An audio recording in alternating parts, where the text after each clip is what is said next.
on how many pancakes the offensive lineman is going to make, how many catches out the backfield the wide receiver is going to make. And a lot of these bets are contingent on their contracts to, performing enhancements in their contracts to get these numbers. Now, if this wide receiver is one catch away in his contract from making $300,000 versus if he makes his catch and they lose in gambling $500,000, which way how do we know that the game is still legit? legit? So you saying in terms of a problem within the league? Yeah. Okay, so not with people, because people gonna gamble anyway. Right. Yeah, it is. They just let old boy back in the league this year, Ridley. Remember? Yeah. He's reinstated, but they just suspended another boy from I think Detroit or one of them guys for betting on games. He got 6 games suspension or something. Yeah. So I think it's a problem. I think it's going to be it's worse now. It's going to be worse now because of the Vegas team. Because if you have to go to, you know what I mean? If you're a gambler and you got to go into Vegas, it's no way that you just somewhat cannot. Let me take it back. It's in some type of way. Sometimes it seems like it could be a lot of pressure for a person not to want to gamble, even though they know it's illegal to do it within. Yeah. Are you talking about the players? The players. Mm-hmm. Yeah. I mean, they playing hard, but you got all these coaches and stuff in the books and saying, if he get another 15 yards, we're gonna owe him this and that. Okay, take him out the game. Yep. I think that's wrong. But then you look at what happened. Okay, so that's a great point. You look at what happened with Michael Strahan and Brett Favre. Everybody feels like that last sack Brett Favre gave him. Right. He did lay down for him. Yeah, you know what I mean? Mm-hmm. So, you don't, I mean, obviously it was for the record of the NFL period, but you don't know what was in Strahan's, like you said, his contract, you know what I'm saying? Like, well, if you ever break the record, like some people, if you break the record in track and field, you get an extra $1 million. Right. So, yeah.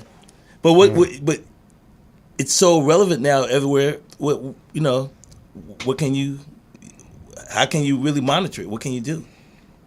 It just makes the game nasty. Mm-hmm. It just makes the game just super nasty. Now we go to basketball with James Harden in Philadelphia. The boy brought him over there, but you say you won't give him a max deal. Now he went out. How do you combat that situation? The team is not going to let you out. Oh, they're not giving him the max? No. Oh, so he opt back in for the last year. He took less money. Right, to assume that he was going to get the max. Right. But can you blame Philly? That's the question you should ask. Because it's like, Harden, you don't know which Harden you're getting. So that's a good point. I mean, but you made a playoff run with him. Right, but who's to say if y'all did win a championship, you would still give him the max remember deal? TDP, that was half a year. He was having a whole bunch of problems last year in the beginning of the year. Remember, he didn't play until late in the year. Yeah, but so I'm saying your I ownership. guess you told him right? Offhand because you flying around with your private plane with your wife and all that, and I'm sure you told him that you was gonna do that, and then you back away from it. Did they trade Embiid?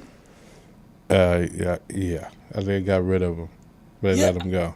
But he wouldn't play because he didn't want to mess up his money. If he went back on the court and played, then he would have lost $30 million. So they traded Embiid, right? I believe. I don't think they traded him. I just think they just. No. I him. thought I saw something on social media that they traded Embiid for somebody to New York or Jersey or somewhere. But I think something interesting is this: Philly for all them years, when they were tanking to get the #1 draft pick, and they got it like 5 years in a row, and then nothing came out of it. They never got the title, and now all of that money they had into those guys, those contracts are running out. I just think they're like, hold up, we might as well just go ahead and start from scratch. We got a new coach. There's no sense of. You know what I mean? Yeah. If you give Harden the max, you got to deal with him for another 4 or 5 years. You don't even know what you're going to get out of him. Oh, I was thinking you said Embiid. I was thinking about Ben Simmons. So no, Embiid is still there. Oh, I thought. Okay, yeah, I know Simmons is going. I thought someone said that they rumored that they had traded Embiid. I'm sorry. Sixers practice Friday. Did they? Up at the school last Friday. At your school? Mm-hmm. Was Harden there? No, Patrick Beverly was though. Yeah. Is he playing for them? Mm-hmm. Oh, he got his workout in. They practice from like 9 to 11. Mm-hmm. What do you think about Harden, Lou? I mean, as a basketball pro athletes, I mean, he's a talent. Yeah, I mean, he can He's play. A talent. But he's never. It's like he never. When he was at OKC, it was like I think that was the best James Harden we got. You know what I mean? He was coming off the bench. He was giving it to him. You know what I mean? And playing well with Durant. And obviously, Oklahoma didn't want to give him that extra $5 million, which was stupid to me. But what is the reason you think behind people dealing with him like that? It's something with him. It seems like it. Every team he goes to, it's an issue.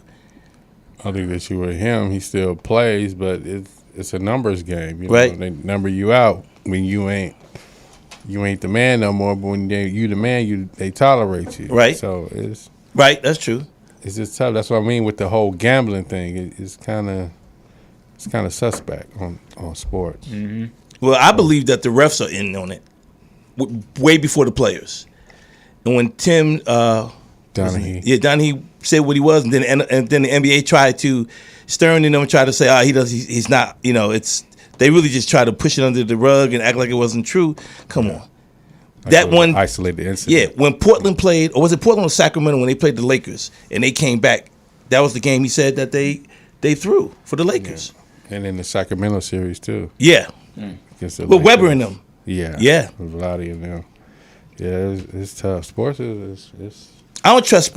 After the Tuck Rule game, I gave up on football. I still watch it, but after that Tuck Rule game, I never felt the same about the NFL again.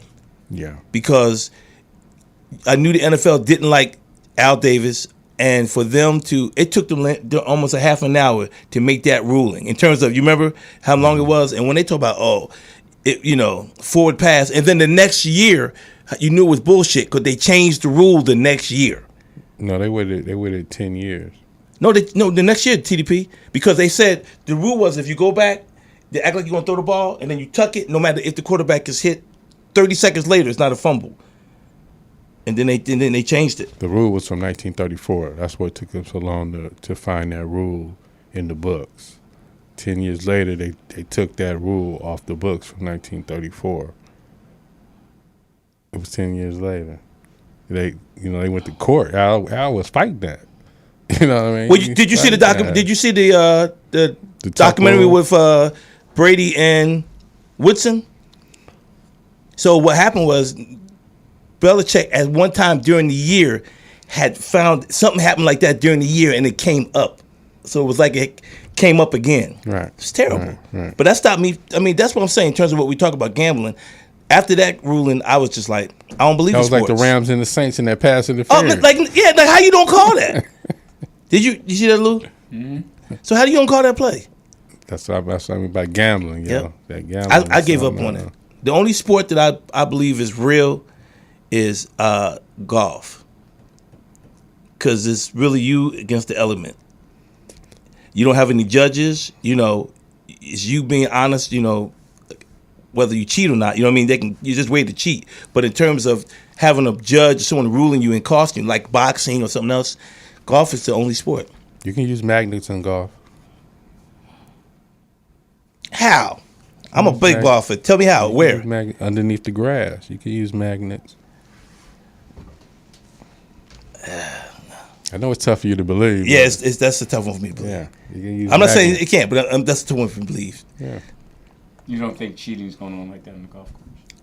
Not with the. I think cheating happens differently, like with the ball placement.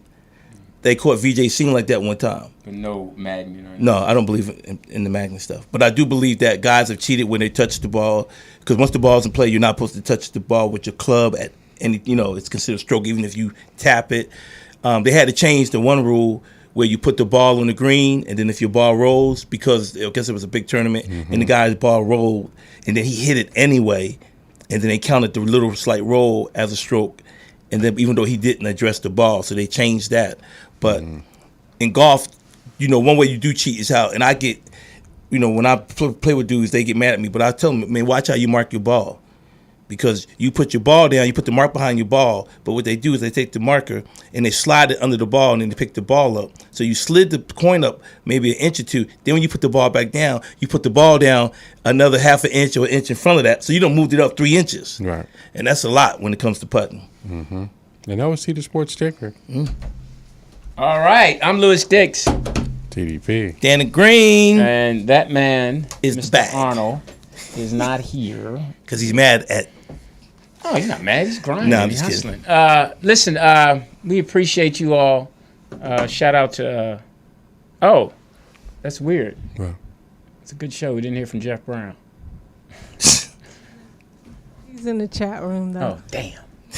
Well, What shout up, out to Jeff? I wanted to All say right, hi to next him. week. no, you just gotta go there. You just What? Jeff Brown? Man, come on, man. just gotta kamikaze. Jeff is my boy. He's all right. Both Jeff, the G Jeff and the J Jeff. Okay, so listen. So parents, kids, it's school time. Let's get it done. Do what you got to do. Do your homework. Hope you did your summer reading, so you're ahead of the game. And please, if you have any issue, make sure that you talk to someone. I know it's tough for you young people in school. And teachers, we got you, teachers. Parents, back your teachers up. Yes. Okay, back anything. No, I agree with you because, like, really, what are these kids gonna learn? They see what's going on out here. You know, what you teaching me ain't the real world. Right. You know what I mean? You're not teaching me how to survive, handle my money, make money. You're not teaching me none of that. You just want me to sit down and listen to you talk about some shit that I have no use for. I remember when we had to learn how in Philly. It was the coolest thing, was learning how to write a checkbook. Yes. Yeah, Learn things that we had to learn. Listen, thank you very much, everyone, for listening. absolutely. Yeah, we want to thank everybody who donated. Jackie Welsh, Primo, Monterey. Thank you guys for supporting the show.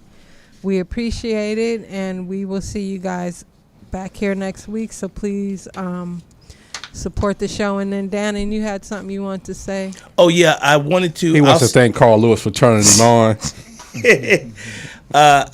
I'm going to send it to POTUS, but I would love for the chat room, for those who would like to. My GoFund is now up and opening. We started it last week. We got $700 and something so far. But I would love it if you were willing to want to donate to my GoFund for my movie Heartbreak Hotel. So if you like to, the link will be up there in the wherever POTUS puts it. What is it listed under? On On your GoFundMe. If you go to my Instagram, the link is there. So I'm not sure if you can grab it from my Instagram, but it's there. So that's another way you can get it. If not, I can send it to you. All right. No, that's all right. You guys have a good one, and Thank you, y'all, for your until support. next week. Oh, Go ahead. respect to Maui right now. I know they're Yes. going through it. Oh, Oh Yes. yes. Yes. Yes. And thank you, Floyd Mayweather. Put your money where your mouth is. And Thank you, Oprah. Floyd. And Oprah. Wait a minute, Oprah giving out pillows? Yeah. That's a little ridiculous. Yeah. Get up to Floyd. Bitch, I ain't got no house. What am I in the pillow? Yeah. On that cot.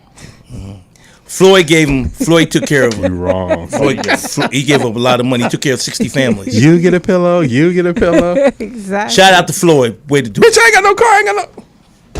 No, I'm sure she's doing more than pillows. Yeah, But trying to get that land. anyway, we'll see y'all next week. Well, Peace. Bed Bath & Beyond is going out of business. They got some pillows.